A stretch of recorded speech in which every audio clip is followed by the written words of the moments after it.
Outside of the Echo Chamber, the official I Dream of Indie Games podcast is brought to you by you, the gamer. If you'd like to join our mission to support indie visibility, head over to patreon.com/idreamofindiegames and bring a voice to the voiceless ones in gaming.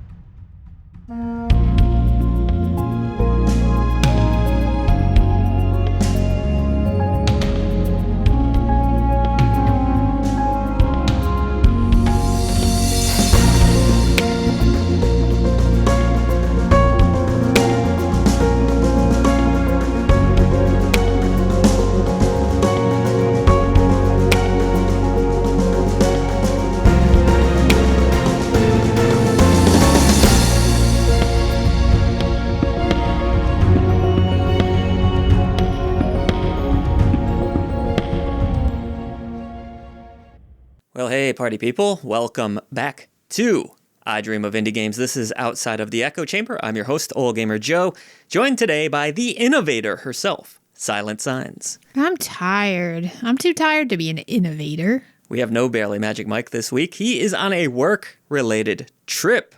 But thank you for joining us as always, whether you're listening on YouTube, Spotify, or YouTube Music, which I guess is still kind of YouTube.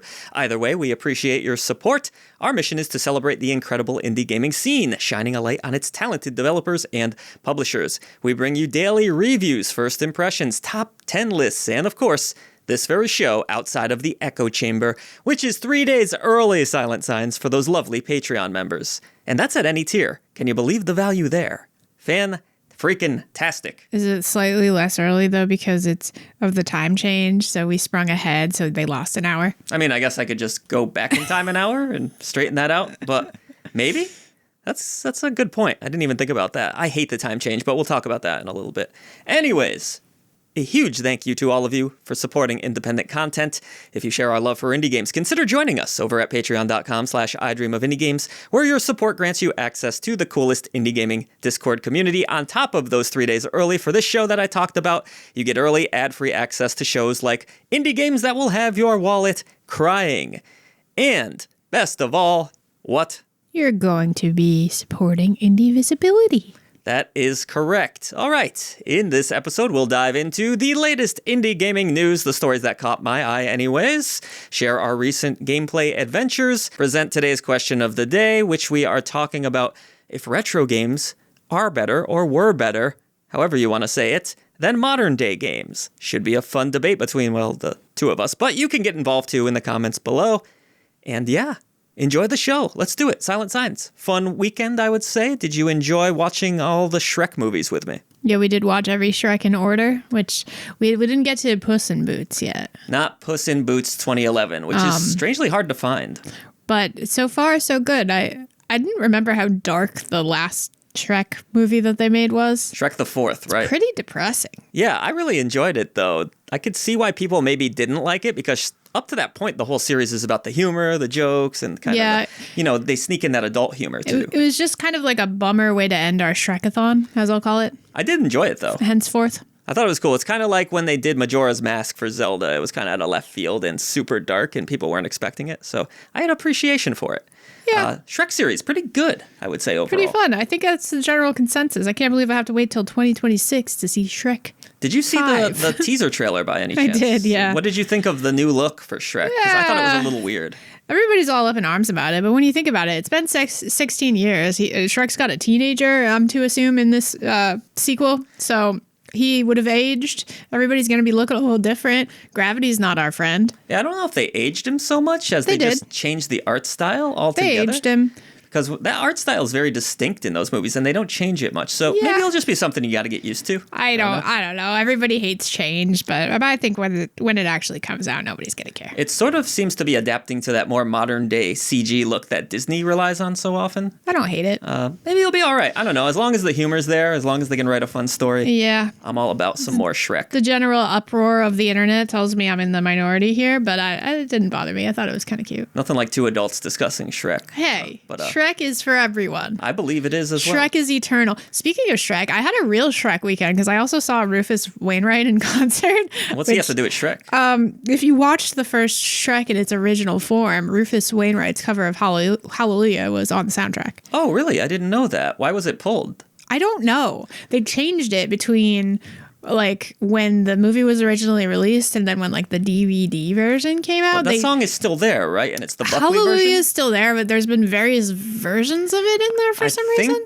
And it's not the Rufus Wainwright version anymore, and I don't know why. I think you get the Buckley version. But if you had the OG Shrek soundtrack, which I did on CD as a child, Rufus was on there.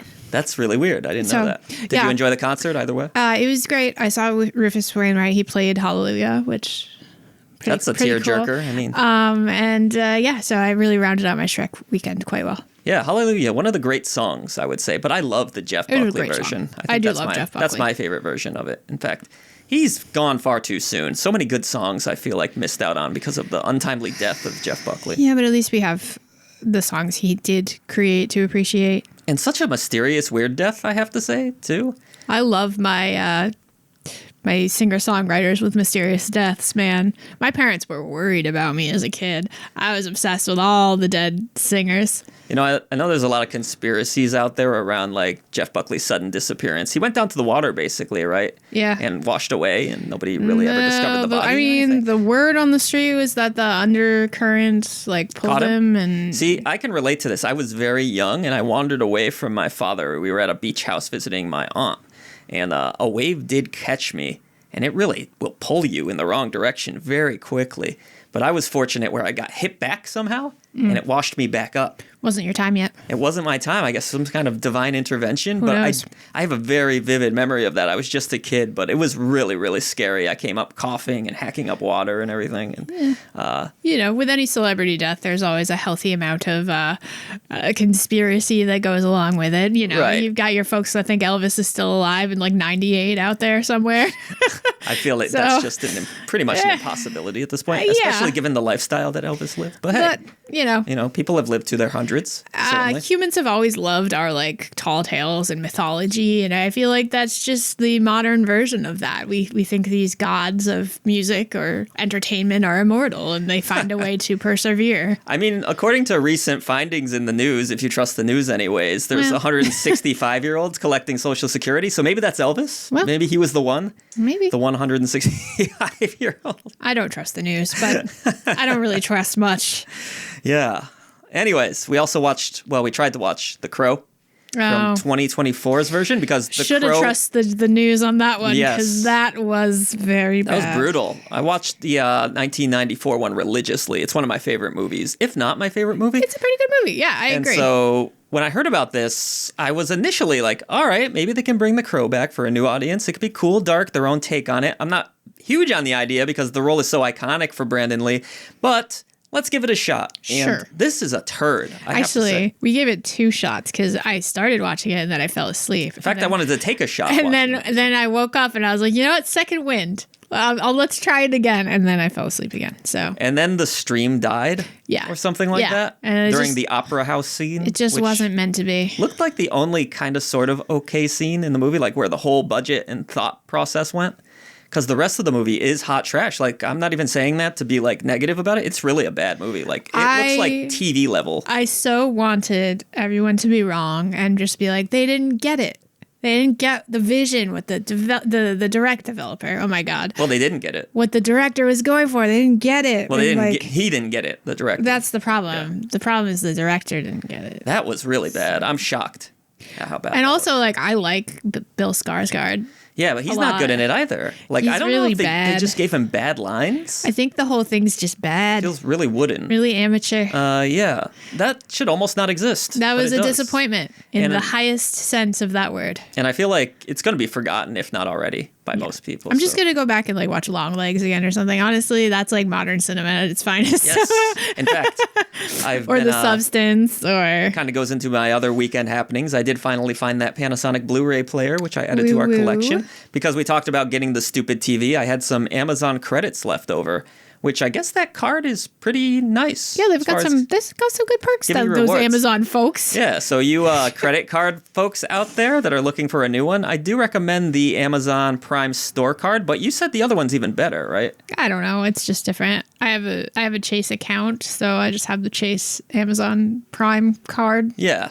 as long as you're responsible with credit cards anyways, you can get some nice rewards. So I ended up with like a $200-something credit. I'm like, all right, well, I really wanted this player anyway, so now I have the 4K Blu-ray player. And we watched Smile 2 on that. And we haven't left the house since. Yes. And we watched Shrek 2 that way as well. Yeah. I would have liked to get the other Shreks that way, but... one Shrek at a time. Yes, exactly. One thing at a time. I thought the Smile 2 Blu-ray was really, really cool. It was a fun way to watch it. Looked great. Yeah. Yeah, I love that movie, and I think I loved it even more the second time. And even more than that is the sound design now with the 5.1 setup we have. Oh, that's crazy. I was surprised. I was in the theater the other day, and I didn't even realize we're on like 7.1 sound in theaters. It's damn, the more I get, I can't keep up with technology. It's just impossible. I think it's just mind-blowing because we went from, 42-inch TV? We went from a 42-inch TV with just that single sound bar. Which was basically like a monitor. And I didn't even go too dumb on the speakers. I got fairly modest sound system. And that still sounds a lot better than what we were dealing with. We're really easily amused, I guess. Yeah, entertained. So yeah, well, these days you can't often afford to go out. So invest in your home and making it an entertaining place, I say. We've been trying. Every time I try to go out to dinner or something fun, you're going to be spending like $70 to $100 at least. You have a family of 3. It depends on your situation, but it's pricey even just to go out to dinner these days. Dinner and a movie, forget it. Pretty much. Take out a loan. Yeah, so you might as well just make your home as entertaining as possible. God forbid you want to take someone out for breakfast. Yeah, even breakfast. Them eggs are expensive. I feel like breakfast used to be the cheap option too, right? It's like, all right, quick. Now I find breakfast to be a hassle. Not only is there usually a line just to get the breakfast, but it's not as cheap as it used to be. Though I love breakfast foods. Well, it's like $10 for a dozen eggs. I sound like my disgruntled customers. I went to the grocery store and it was $10. I was asking you about this. There's an egg shortage going on in America if you're listening outside of this country and you didn't know. So egg prices are pretty high right now. I paid $7 yesterday for a dozen, and that was on the lower end. And that was reasonable? Yeah, but my point is, I was asking you earlier about this silent signs. Do you think that this is also causing prices to go up at restaurants and places like Dunkin' Donuts? Are we going to find out they use fake eggs the whole time? When inflation impacts groceries, it also then impacts everything else. So no matter what the reason is for the cost inflation, it's got to go up. Not if you use the fake egg, apparently. But I haven't looked at Dunkin's prices lately. I also don't want to eat their food that much anymore. There's like nothing appetizing about it. But America runs on Dunkin'. I've been more into Starbucks than Dunkin' lately. Oh, you're a bougie bitch. Well, I only go once a week now for a coffee. And I figure I'll make it a really nice, fancy one over at the Starbucks. I wouldn't get carried away. What did I get? It's not that fancy. What did I get? Cherry chai? Was that what it is today? It was an iced cherry chai. That was kind of good. I have to say, it was worth the 440 calories. It was something. It was too much for me. A little too heavy for you? Yeah. Yeah, it feels like a lot. It's they say you don't want to drink your calories, but sometimes you do. I definitely did. But it was 440 spent. I am still counting calories, unfortunately, but I will be until I'm at my goal. What number have you made it to? For my weight? No. What do you mean? I thought you're counting the calories. So did you add them all together? Well, I do every day. You should total up your total calories from when you started.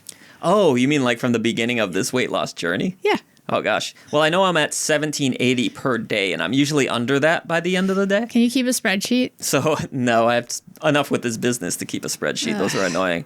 I'm probably averaging about 1,600 calories a day, which is pretty low for a dude. Pretty low for a dude. Probably even pretty low for you, right? I don't know. I mean, I don't know what your requirements are. I'm a big girl. But not really. I am. I'm bigger than you. I mean, we're like the same size. I'm a little more rotund. Certain areas I'm bigger, especially around the gut area. Yeah. I got a little belly to me. But anyways, yeah. That's my weight loss journey. Crow's a bad movie. And you should watch all the Shreks. Shreks are cool. Blu-ray player, not bad. Amazon card is cool. And last thing, we got an automatic robot litter cleaner on your friend's recommendation, I believe, right? Yeah. My friend has 3 cats and highly recommended.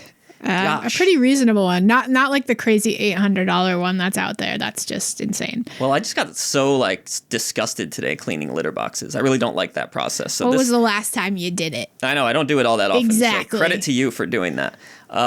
Actually, no. You know what? We have our new friend here, Pepper, and I did do his last week. He's not too bad. He's not as sloppy as the other cat. Oh, that's because I've been cleaning it through the week. Oh, well, good. But this robot thing, basically what it does, right, it's a rake that scoops the poop down. It rakes through the coals, if you will. Through the poop, and the poop gets all gathered in a drawer, and then you just pull the drawer and you dump the poop. Yeah. Do I have that right, pretty much? Yeah, well, the poop and the other things. And whatever else is in there. What else is in there? Well, they don't... Oh, the pee, I guess. Yeah. There you go. But that clumps into one poop amalgam, doesn't it? No. I thought the pee and the poop kind of mixed together. It doesn't matter. The arm sweeps it all away, and supposedly this is going to make life a lot easier. Hopefully. It's saying like 30 days for the litter, and every week you change it.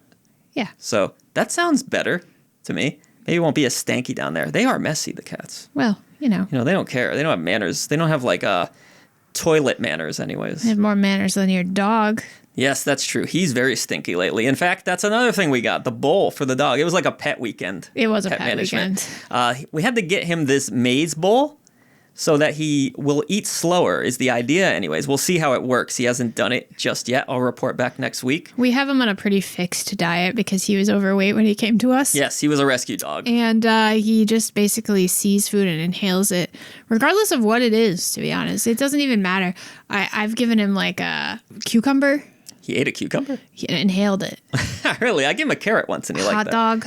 Oh, yeah, he likes carrots. That was on a friend's recommendation. He said, my dog loves carrots. Doesn't matter what it is. I'll try that. Inhales it in seconds flat. It's like a magic trick. You know what was weird? I was just walking the dog, actually, solo. I shouldn't say we were just walking the dog. And we came across some asshat threw a whole bag of Buffalo Wild Wings out their window. Dang. Like a giant takeout bag. And the dog was just ferociously smelling it. I had to pull him away because I was worried there were going to be like chicken bones in there. And Don't stuff. litter. But who throws like that giant bag? Also, who eats chicken wings in the car? It's not the first time that's happened either. I see that a lot. Like, are you really eating chicken wings? That is not a on-the-road food, in my opinion. No, I mean, it is handheld, but not in the convenient way, in the, like, you're gonna need a napkin or a wet wipe way. Can you just imagine how nasty that is, eating a wing while you're driving? I'm picturing it. And then putting your hands back on the steering wheel, and just all the goo. And then what if someone else drives your vehicle? They're getting, like, that sticky sauce all over their hands. Oh, your car's gonna smell like wings. That is bad. Don't eat chicken wings in the car. That's eat disgusting. Chicken wings and drive. Yeah. Get them home and enjoy them that way. It's a messy food. Actually, I don't even eat them that much anymore because it is kind of a pain in the neck, even though I like them. They're fine. And they're expensive, too. They're a lot of work damn it. for very little payoff. Everything costs so much now. And the chicken wings are outrageous, so I don't even buy them anymore. I guess I could get them naked and dip them and do all the work myself. Are you naked or the wings? The wings. The wings. You'll know if I'm naked, trust me. So, yeah, that was our fun weekend. All right, Silent Signs. No Barely Magic Mike. He's usually great for this section about playing weird indie stuff. I didn't play much indie stuff, working hard on the channel, keeping up with everything. Small operation, like I was telling the Discord this year. It's just really the three of us. So, just the three of us. I did get a little time, and I supported I guess you could call it AAA. It's an older retro game at this point. Coming from Konami, they did do a re-release, to my surprise, of the Suikoden games, the first two. Nice. HD, and these are two of my favorite JRPGs of all time. So I had to support it and snag it up. And thankfully, they haven't botched it this time, Silent Signs. It is great. That's good news. Better translations than the original. You have the option to speed up battles so that the turn-based battles go a lot quicker. The music's all intact. Everything's great. They fixed some of the bugs, some of the exploits from the original Suikoden. And I'm having a blast. I got the old guide up from like 1997 or whenever that game came out. 95 even, maybe? 96? Somewhere in there. It's been a while. And I'm on like this old ass GameFAQs guide, kind of looking at the 108 Stars of Destiny again and how to collect them all. I'm so excited. Like in every little bit of downtime that I get during the day, I'm back to Suikoden, just playing it old school guide style. I almost want to get like the old, if they made one, a physical guide, and just like be a real asshat, like an old retro gamer, and flip through the guide while I play. Be hilarious, wouldn't it? mean, you basically do that on your phone at this point anyway. Well, to be honest, I would rather have a book sometimes because it's annoying. Your laptop turns off every few minutes. I could turn that off, but it's stupid. You're scrolling, and sometimes they don't word things right, and you have no images sometimes. I was never a person that used a guide anyway. I like to just wander around until I figured out the solution on my own. Well, in an RPG like this, it can be kind of crucial. Oh, I know. Because if you miss one of those stars of destiny, you're screwed. And Gremio, spoiler alert, Gremio can die if you don't get them all. It's a spoiler from 1996. You deal with your own consequences. You know, so I gotta get them all. I'd feel terrible. So I've convinced my brother to get this game as well. He was a huge fan. I've seen a couple people in the Discord get it as well. Very exciting. I hope a lot of people support this because we really do want a new Suikoden. We got Yuden Chronicle, which I've talked about a ton. I love that game. I want more of this style of RPG. Now that you've played through all of Yuden Chronicle and you're going back to Suikoden, how does it compare? Well, you know, Yuden Chronicle definitely captures the spirit of what Suikoden was. It's not quite on that level, if I'm being 100% honest. It just doesn't have the same level of storytelling, detail, budget, characters. But it's still really, really great, and I enjoy it quite a bit. So, yeah, it's not quite classic Suikoden levels, but it's very nostalgic, very enjoyable, still a lot of fun. But is the nostalgia the reason that you're enjoying Suikoden so much more? No, I just think it's really still a great game. Like, all these years later, I still absolutely am having a blast playing through it. Now, granted, if you're not into retro games, you will find some jank here. Like, you have to go through the inventory system one by one for each character, slowly equip equipment. You know how I feel like those are things you would complain about if you were doing a review of a game. You probably would in a modern game because expectations change. But you kind of know what you're getting with a product like this, and you expect it, and you're used to it. So maybe, maybe to a degree you're right. I feel like we're going to tie this into our conversation later in this Probably podcast. So. Yeah, so that's really all I got some time to play. Couple reviews. One of those is up on the channel right now. And that review is Beyond the Ice Palace 2. Very strange sequel here, Silent Signs. Not really all that related to the original, which came out in the Commodore 64 like 36 years ago, and it's more of a Ghost and Goblin style game. This is more of a Metroidvania Lite, but really more of a Castlevania classic 16-bit style game. Yeah, I think when I walked in and saw you playing it, I said, does this say a Castlevania knockoff? And you said, Kind of, yeah. Pretty much. Yeah, so not a ton in common with the original, only really in name. But some of the themes and stuff like that too. But I'll save most of my thoughts for the full review for you to watch over on the channel. But I enjoyed this game a decent amount. So I saw the whip and I said, yep, looks like Castlevania to me. Nice visuals on the game though, definitely. Not bad. I love some nice that pixel art. That 16-bit style art in the game. So check out that full review as well. But that was it for me as far as what I played. I haven't played anything. I know. There really haven't been that many games coming in. No. And then Mike had the one review, which should be live right alongside this podcast. Definitely be live for you out there listening on Thursday in the public feeds. Very excited to hear That's his Wanderstop, thoughts. which he seems to have been positive on. I haven't yet seen the review myself yet, so we shall see how that goes. All right then, Silent Signs, let's get into a few news stories that I pulled. Some interesting stuff here. It all comes from Games Press. As usual, shout out to Games Press, my favorite source for all of my indie gaming and gaming news in general. Quote, this comes from John Dusoft. We're thrilled to announce that 9 Years of Shadows, the amazing Metroidvania from Halberd Studios, is coming to PS5 and PS4, and that's not all. Thanks to our partners at Tesura Games, a physical edition will also be released for PlayStation 5 this year. You know those physical collectors on our channel, Silent Signs? They go bonkers for this stuff. They go rabid. This exciting news was unveiled as part of Tesura Games' online event, where they showcased their upcoming releases. Check out the full event and all their amazing announcements. But that's not the only physical release that was in store. A physical edition of Rebel Transmute with Enter the Synapse Big Update will also come for PlayStation 5 and Nintendo Switch later this year. This physical edition of this Metroidvania, created by the solo developer Evan Tor Games, also includes a complete instruction booklet. Wow, an instruction booklet? What madness and sorcery is this? I miss those. I don't think I've held an instruction booklet in decades, Silent Signs. In fact, this is kind of bad, but I used to steal them from the Blockbuster and collect them. Really bad stuff, I know. That's terrible. Part of the reason they probably went out of business. Yeah, it's all your fault. No. Way to go. Look what you did, you little jerk. They had bigger problems than that. Another one they're doing, Silent Signs, Kimono Heroes. This was a review, 2D run-and-gun game. I reviewed this years ago. Yeah. on the channel. You remember it? The cute little animals? I do. It's actually a pretty fun little game. So they're going to do a physical one, PlayStation 5 and Switch on that in a standard edition and an Epic Collector's Edition as well. And then there's Codex Lost, the new Souls-like created by the solo developer Fremana Games. That's coming to PS5 in a standard edition on March 31st. Like I said, we have reviews for Kimono Heroes. Well, I didn't mention this one, 9 Years of Shadows. Is an older review. That's back when Rose was on the channel. Yeah. I think she gave it a golden genie lamp. She did. So she really liked that game. So seems like that's one that you'll want to have on your radar if you are a physical collector or if you just haven't played the game and want to enjoy it on PlayStation platforms. On to story number 2. Hashtag Blood is back in the news. It's coming to the Nintendo Switch in physical format on the 13th of March. That's like pretty soon, right? This podcast is releasing on the 10th or so. So just a couple days here. Slay the Undead as Super Rare Games joins Humble Games and Exit 73 Studios to bring you Hashtag Blood, coming in an exclusive physical edition.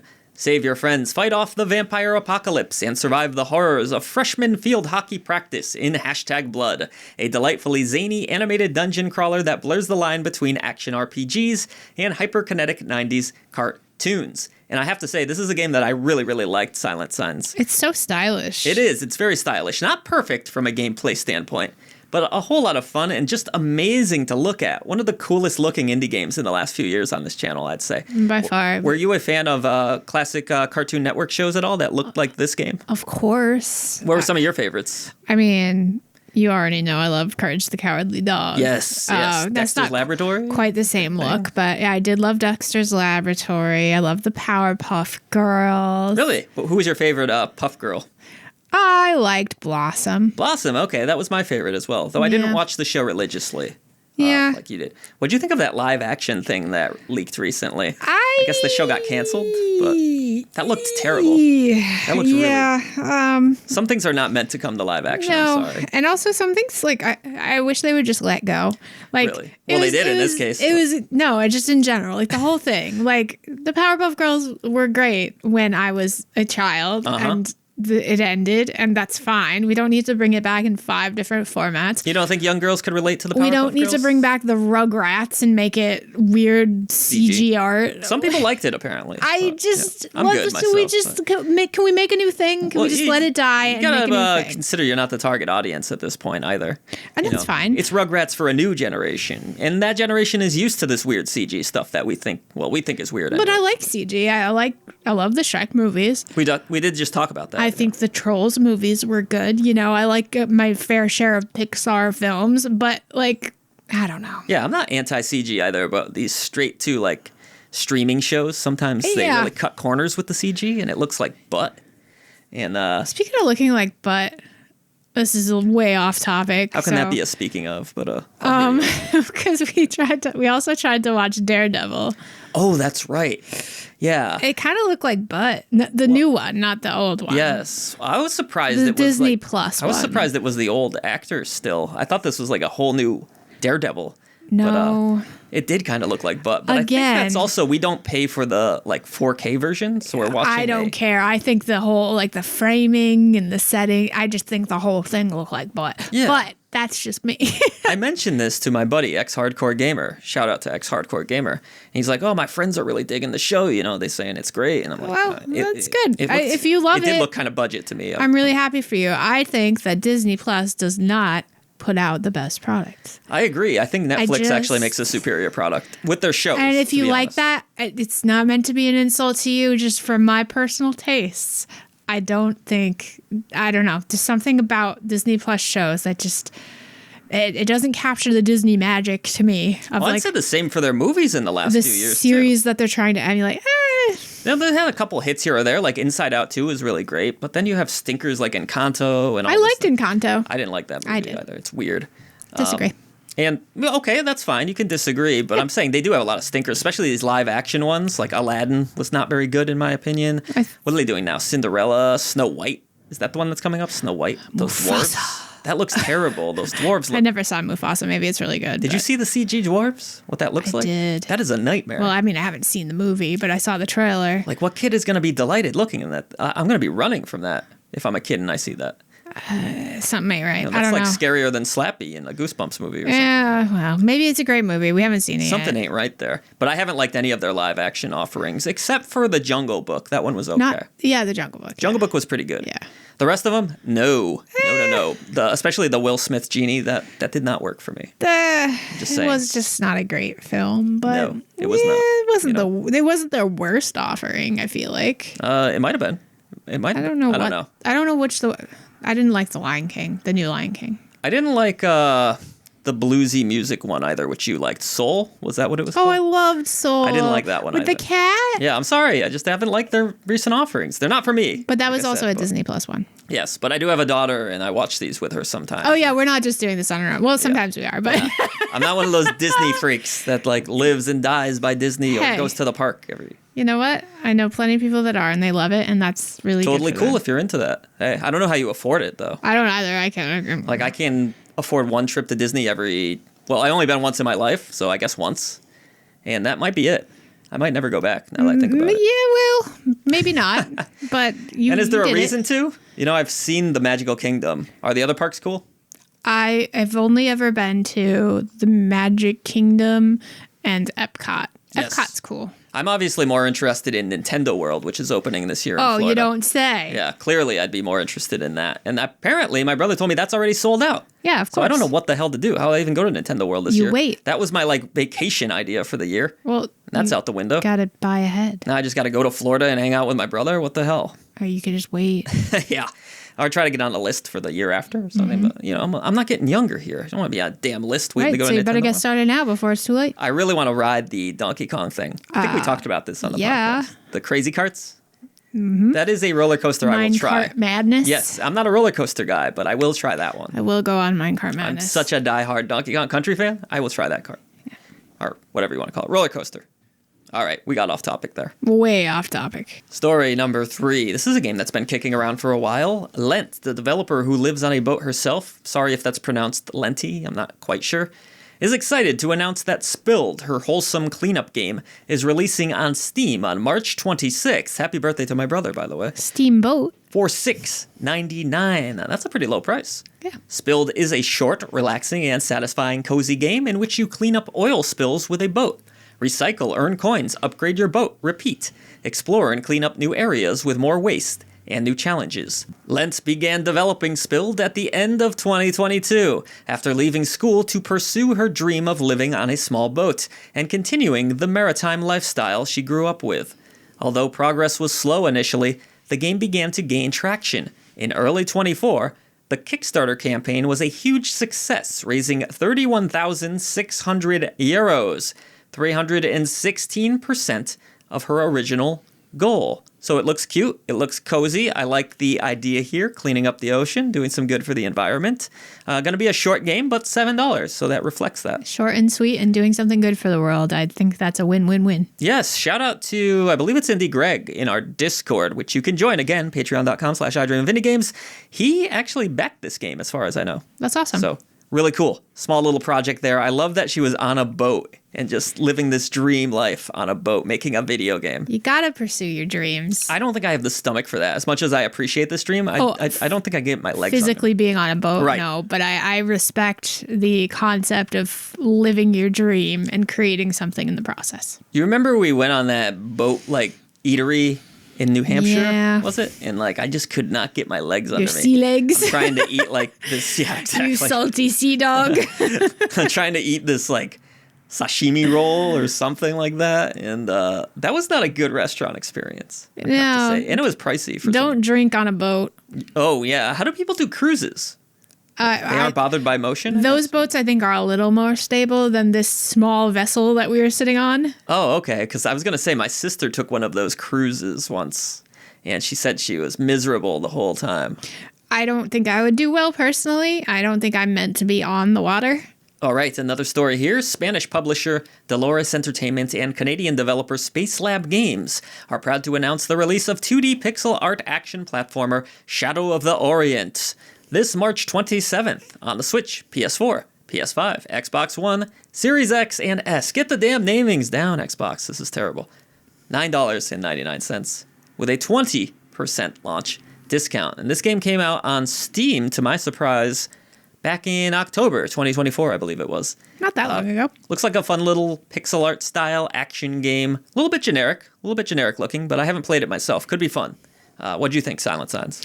It looks like a fun little nod to retro action platforming games. Yeah, it seemed like from the research I did over on the Steam page anyways, not a ton of reviews on it, so I don't think this was a massive hitter anyways, but seems to be a positive reception from those that did play it. So. I don't think I'd be upset to play it. It looks a little on the generic side. Right, exactly. But I like the genre enough where I'm okay with generic, depending if the gameplay's still fun. If the gameplay is solid and it's fun to play, then why not? And we got one more story here. Publisher Targum Games and the studio Who is Terry have officially announced The Way of the Tray. Wait, who is Terry? That's a good question. I guess you got to play to find out. No. A waiter simulator with action puzzle elements in a Japanese setting. Inspired by Ghibli studio films, the developers have created a mystical world of Japanese spirits, where players must not only master the skill of serving dishes, but also earn the trust of the restaurant's unusual guests, mysterious yokai. Will players, like the protagonists of iconic anime, prove their strength of spirit and find their way home? I think the best part about this is the little balancing minigame that's in there. I know, I love that. We were talking about when we go to the arcade out in New Hampshire. World's biggest, I want to say. Maybe still. That record might have been broken. Fun Spot, you might have heard of it. Billy Mitchell, he does his high scores there sometimes. Maybe not anymore, but... they have that game where you're trying to balance the blocks without the whole stack falling over, kind of like Jenga. I think that's at many arcades, but yeah. You'd kind of compare it to Jenga, though, right? Where rather than pulling sticks out, though, you're just trying to hold the dish and hold the blocks on the dish while they fall. Right. And you don't want them to fall in a weird trajectory and topple the whole thing over. Correct. So that's a pretty fun little concept that's going to be in this game. But outside of that, I think as far as simulators go, this one looks more fun to me. It does. I like the yokai. And you know what? I actually lied, Silent Signs. We do have one more story. What? Here. That's right. I am a liar. I'm sorry. I don't normally like to lie, but I had to today. Liar. What was that song? Liar. It was Taking Back Sunday.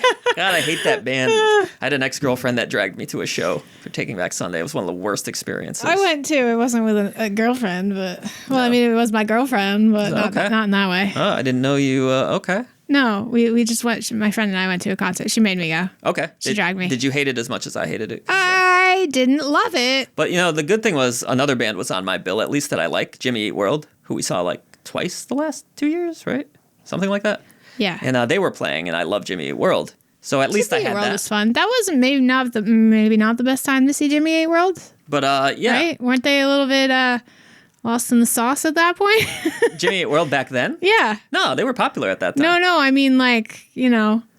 Oh, was he drinking? Yeah. I'm not sure when he stopped his drinking habits, but they were a great live band every time I saw them personally. So because I saw them one time and they weren't great. So really? I attributed it to maybe it was that. He was an alcoholic, I know, Jimmy, the lead guitarist / singer. So glad he was able to recover from that. And they were great when we saw them at the big festival, the Big E. Yeah, that was very fun. 2 years ago? I love Jimmy Eat World, don't get me wrong. Yeah, they're great. They're great. Seen them usually a good 3 live times show. now. Yeah, it's usually a very good live show. But Taking Back, I didn't care for. But it's not my style of music to start with. You know, I never got into that like angsty emo so much. Yeah. Were you into any of those bands? Yeah, I had my moments. All right, fair enough. But how did we get off topic there? Again, anyways, what were we talking Because you were a liar. You story number 6. about? All right. Publisher The Arcade Crew, known for Blazing Chrome, Young Souls, and Infernex. That's a great lineup, by the way. And developer Sleepy Mill Studio today announced the release date for Drop Duchy, a roguelite that is a bold hybridization, as they call it, of strategy and cascading blocks. It'll be releasing on the 5th of May, 2025. That new demo is live, I believe, still right now. And again, shout out to Indie Greg in the Discord. He loved this demo, which is why I'm mentioning this story. Cascading blocks. More falling blocks? Yeah, more falling blocks. I guess that's a theme of this podcast this week. So be on the lookout. Great publisher here, the Arcade Crew. So I have faith that this will be a good product for those of you that are into this kind of thing. All right, it's time for our great debate, Silent Signs. Today we're talking about whether retro games were or are better than more modern day games. And I'll let you take the floor on this one first, seeing I've been talking the vast majority of this episode. I'm about to lose my voice, in fact. So yeah, right. How do you feel about this, Silent Signs? Retro games, you know, they certainly had their time and their place, and a lot of them do hold up beautifully, as I've just discovered with Suikoden, despite some of those hard edges around the surface. So, yeah, I was definitely baiting you a little bit with that question because I knew you were going to ask this after. I think we're definitely a little more, it's a little easier to forgive retro games for their shortcomings because, gaming hadn't quite evolved to the place where it is right now. Not only that, we definitely have a healthy dose of nostalgia for the things that we grew up playing. That's only natural, right? Nostalgia blinders, yes. Sure, there's nostalgia goggles, nostalgia blinders, rose-tinted glasses, whatever you want to call them. But it's much easier for us to forgive the shortcomings of those old games. While they might not necessarily live up to some of the modern games. However, that said, I do think that in some cases there are some older games that are better than their modern predecessors. It's just not all of them. I would kind of lean towards retro games having an advantage just because back then developers were willing to take way more risks with their products, and that produced a lot of amazing games where we see less risk in the AAA scene in particular now. Now, indies have kind of picked up the torch here, and basically they're kind of carrying on with retro ideas and concepts, but expanding upon them with some modern gameplay touches, which is why I'm so entrenched in the indie gaming scene. I love what they're doing. I love that they're keeping retro alive in a way, but making it even better in some ways. Not always. It's hard to recapture the magic of older games, wouldn't you say? It is. And I think sometimes they try and capture it in the wrong ways, too. Like, you can perfectly emulate the style of a retro game and just lose everything about those original games that made them fun and innovative and exciting, Just because something looks old doesn't mean it captures that same nostalgia. Yeah, it can be very difficult to even emulate the magic of something like a Donkey Kong Country. Have you really seen a 2D platformer be quite as successful as that game? I would argue there's been games that have been close, such as Kaze and the Wild Mass, but nobody's really nailed it down, and that's pretty incredible when you consider that game released in the 90s. So there are certain touches to retro games that just haven't been successfully emulated with modern games. But that said, more modern games have improved a lot of things, too, and gotten rid of a lot of the frustrations of older retro games. Donkey Kong Country 1 and 2, that's my one weakness, where I'm like, those games are better than a lot of modern platforms I've played. I'd argue a lot of the older Final Fantasy games were better, too. Better stories, better gameplay. Sure.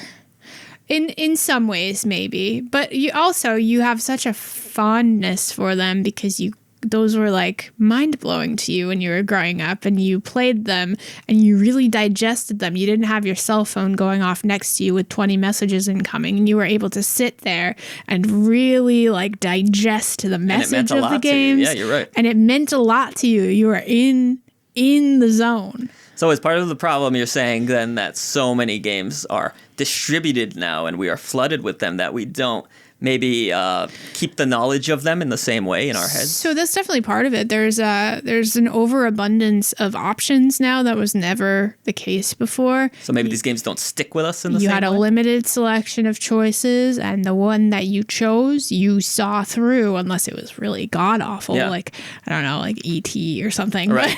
But, you tried to get the most bang for your buck. Well, that's out a good point, titles. Too. We forget there were a lot of bad games. There's a lot of then, shovelware, of course there was. But, I'd say for the most part, the games that actually made it to publishing and the, general consumption of consumers such as yourself, you had that one option. You saw it through to the end. You played it. You saw the credits roll, right? Yeah, absolutely. I mean, you had to. That was you didn't have to, but and you were inspired to. Nobody was like distracting you with other shit like they would be now. Maybe you could have gone on AIM at some point while you're playing some of these RPGs and talk to your friends about it, but you'd have to go up to the computer upstairs and, make sure your mom wasn't on the phone. And yeah. I can remember those early days scrolling websites trying to learn information about like Final Fantasy VIII and stuff. But you didn't have it right next to you. No, where you could just be like, oh my God, did you see this?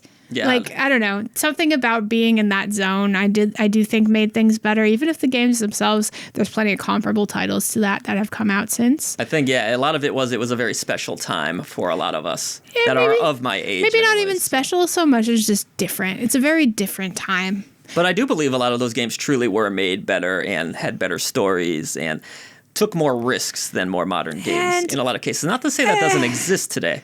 I And mean, a lot of improvements have been made today as well. I can make many arguments against that, but you're entitled to your opinion. I think there's plenty of games that have come out that have been incredibly innovative and interesting, and maybe they're not the big budget titles anymore, but that doesn't mean that they don't come out. Like right off the top of my head, something that I found incredibly engrossing and like I stopped doing anything else, Lorelei and the Laser Eyes. Fantastic game. Playing through that, I had a physical book in my hand. I didn't have any sort of guide, and I was like taking notes and like, drawing out the puzzles and stuff like that. That kind of to me captured that feeling of like really being engrossed in a game. Yeah, you're right. Kind of going back in the day where you had to have like the old strategy guide in front of you or something like that, or the pen and paper even. A physical media, yeah. Not some of those old RPGs where you had to map out the mazes and stuff like that. And I played it before there were guides out and stuff, so maybe it's a little bit of a different experience now. But I think there's something to be said about that. Fully engrossing yourself in something. And in I think way. there's a lot of stuff from the retro days that I don't necessarily miss, like we were talking about with the Suikoden HD remaster recently. The ability to now fast forward battles. Back then, you didn't have that option, so you're spending a lot of time battle after battle and after if you battle. lose, And then, yes, brutal. And then, of course, we had like memory cards and stuff. No cloud saves or anything like that. And then don't forget, how many games did you play where once you lost all your lives, you were back to the beginning? People complain about the roguelikes now, but how many games where you didn't even get any better as you were going? You just had to start over and like you physically had to get better, not your character. Yeah, no, it's all a fair point. So yeah, I think like the earlier point you made about the rose-tinted glasses, that is true to a degree. But it was a special time in gaming for me. I don't think it'll ever quite be matched in my mind anyways. But someone else had a special time in gaming that was a very different time than you, Yeah, a lot of kids started out with like a PS4. Somebody's golden age of gaming was the GameCube. Somebody's golden age of gaming was the PS4. You know? Like, it's going to be different for everybody based on their lived experiences. So. That's the interesting thing about time. It just keeps flowing forward. You have these memories from the past, but you forget that there's a younger generation that's enjoying things in a whole different way, and they don't even give a shit about what you play. Of course not. Why would they? That's not their experience. And they don't connect with it at all. In fact, I bring my daughter to some retro shops here or there, and she sees these old carts. They don't mean much to her. They're just like, why would they? They're history. Whereas I see this amazing piece of history. It's weird to see younger audiences just not be all that interested in that stuff, which is kind of sad in a way, but not that's really. just a sign of getting older, I guess. That's just life, man. Yeah, but as someone who loves game history and preservation, it does eat at me a little bit that, kids are going to grow up and not really care about these carts. Maybe they'll just be gone altogether. But some will. Yeah. Some people care. No matter what, there's always collectors in any generation. You hope there's some preservationists out there. Of course there are. There's people now that collect CDs, even though I think that's rather silly. I think I'm good with CDs. It's people are collecting them. It's the CDs are the records of this generation. So it's different, but it's So what do you all think? I tend to lean towards retro games being a little bit of a higher quality myself, while Silent Signs is more mixed, perhaps leaning towards modern games doing things just fine and appreciating both of them, which, hey, I appreciate both, obviously, but I do lean towards retro games. But it's that soft spot in my heart. I'm the first to admit it. Exactly. I am first to admit it's your weakness. Let us know in the comments below. Were retro games better? Are things better off today? And hey, does it really matter? We can still enjoy them both. Were retro games better, or was life just better? Let us know in the comments below. I'm going to go with life, probably. All right, let's read some comments from the last episode before we get out of here, Silent Signs. Okay. All right, on our last episode, we talked about whether AAA games were making a comeback or not. It was a fun conversation between me, you, and Mike, and some of you got involved over on the YouTube channel. So let's read a few of those comments. Silent Signs. First one from Velvet Magician. This is a gentleman that's been around our channel for a very long time. I can remember this name going back to when we first launched the channel. Huge shout out to you, Velvet Magician. Thanks for being here for like almost 6 years now. Incredible. We're old. Eastern developers seem to be our new hope in gaming. How do you feel about that? That was one of the points that Barely Magic Mike was making in the game. It's where a lot of the innovation and creativity is coming out of these days, and I don't disagree. We also have a comment from Just Sophia 22. Shout out to Just Sophia, always commenting on our videos. We appreciate you greatly. I love the demo for the Nightling, which we talked about on the last episode. Did you get to try this? I didn't. I did not. Looks good, though. Played nearly 40 demos during NextFest. Absolutely obsessed with these events. That's impressive. Wow. I wish I had time to go through 40 different demos. I could go on and on about these demos, and I haven't been excited for AAA titles in a while, but between Astrobot, Avowed, and AC Shadows, I've been anticipating their showcases a lot more. The latest State of Play had a ton that I'm hyped for. The harsh reality of job security or lack thereof in the AAA space still has me anxious about the state of things, but I'm feeling hopeful. I agree with Mike about global publishers really doing the heavy lifting in original IPs. Thanks for another step outside the echo chamber. Thank you, Just Sophia. Silent Signs, do you have a response there? Hell yeah. I think it's so wonderful that these events with all these demos exist, because what a great way for folks to know what is truly up their alley and what's not without having to break the bank or have to wait for a sale or, like add it to the never-ending wish list and just let it rot there and die. Yeah, no, Steam Next Fest is awesome. I'm glad that so many people got involved on our channel with really Next do. Fest. They're enjoying all these different demos. We're hearing different reactions to different games. We made a list ourselves of 15 we were excited about. Some of you enjoyed those. So yeah, it's a great event. I love seeing all these events. That Valve does a fantastic job, I have to say, with events and stuff like that, compared to the other companies, I think. Very well organized. All right, everybody. That's it. Coming up on the channel, we mentioned Wanderstop review, Silent Signs. Very excited about that. We also have that review of Beyond the Ice Palace 2 live already, and a list, or 2 or maybe 3, headed your way this week after I do my taxes, of course. Yeah. We're going to have a list of some of the best-looking RPGs headed your way in 2025. So super exciting stuff. Thank you, everybody, for tuning in to another episode of Outside of the Echo Chamber. Old Gamer Joe signing off with Silent Signs. And let's close this thing out as we do here with a giant fart that only some of you hear if you listen all the way through. Let's go touch some grass.